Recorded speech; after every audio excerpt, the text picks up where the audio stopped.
Good evening to you, Wendy. 2 weeks into the lockdown, 1 week to go, if indeed it is lifted after 21 days, and that is very unclear at this stage. How are restaurants coping? What are they saying to you? Thank you so much for inviting us on the show today. At this point in time, we are really sitting in dire situations. The restaurants have been planning on reopening. They're needing to understand how we're going to reopen post the lockdown. We've been working on a recovery plan. What are the things that we need to do to be ready for opening? We're focusing on what the businesses will be able to offer post-lockdown. What I do know is we're going to wake up to a very, very different industry.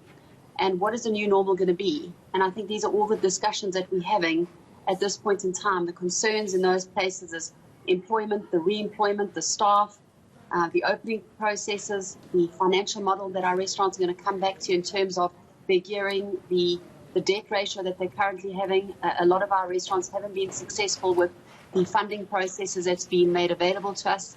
There's been a lot of restrictions.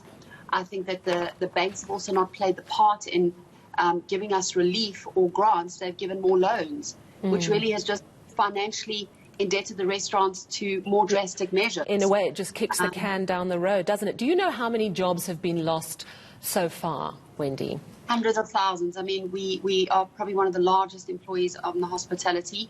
You know, it's now going into the 2-week cycle where our staff in the industry haven't had salaries.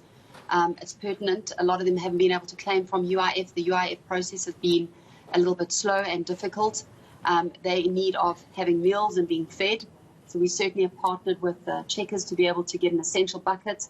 Our restaurants are able to connect with funding that people can donate into that fund, in able to feed our people, because I think it's important at this point in time that everybody in our industry is at least fed until we can... Absolutely. I mean, that is a massive concern. Wendy, do you think that some restaurants are simply just never going to open up again? And if so, any sense of what proportion of that might be?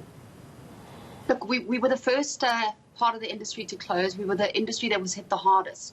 And we certainly will be the last industry that has full recovery.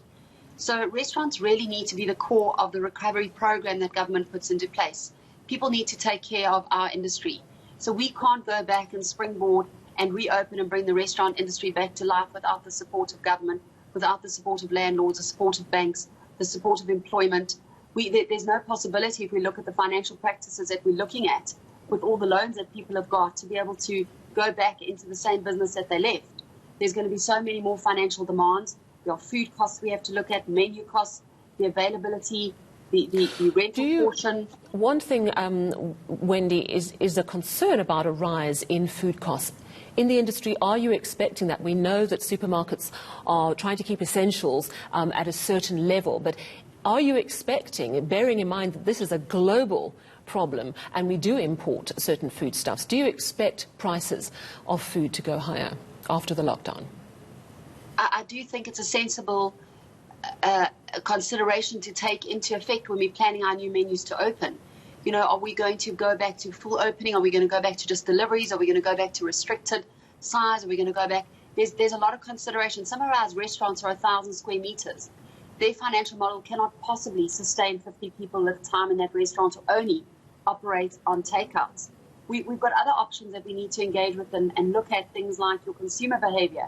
Are people still going to go out and celebrate birthdays in large crowds? Are they going to return to normal? What is the behavior of the consumer? What is the financial ability of the consumer post-COVID to be able to go and eat out? And so much uncertainty. So much uncertainty. This evening we're expecting our president at around 8 o'clock tonight to make an address. A few days ago he said he needs a bit of time to speak to everyone on his National Command Council and obviously consult the experts. So possibly he will make an announcement this evening. It's not for sure, but possibly he will make an announcement on whether the lockdown will indeed be lifted after 21 days, which is in a week's time, or whether it will be extended, or whether he's going to look at some sort of soft lockdown option. From the restaurant's point of view, are you seeking concessions? You know, we've seen some concessions given to informal traders, for example. We've seen concessions given to the taxi industry, who are saying it simply wasn't viable for them to transport people at all under the 50% full taxi system. That was moved up to 70%. Are you expecting a concession if the lockdown does get extended? Absolutely. So we're in consultation with the Minister's office at all times. and we take all the pertinent information as well as all the financial models that we've got for them to understand what the business model of restaurants is and how we return to what the new normal is. So government is very much aware of what the restrictions are on the financial deficits that we're facing, as well as the unemployment rate that we've currently got. That is massive. But the most important thing, which we always need to remember within our industry, is one, to keep the customers safe, and two, to keep our staff safe. So while the curve is still uncertain for all of us, we need to take guidance and leadership from the President's office, and we need to respect that and work around that. So whilst it's all one to say, economically, we need to adapt to the soft lockdown in terms of reopening and pulling in deliveries and looking at very creative options which we've got. And there's a whole variety of changes that will come to the restaurant industry. But we can't foresee that future until we know where we're going with the curve in COVID. Absolutely. Well, thank you so much for your insights there. Wendy Alberts, CEO of the Restaurant Association of South Africa, telling us really that there has been a massive impact on the restaurant industry.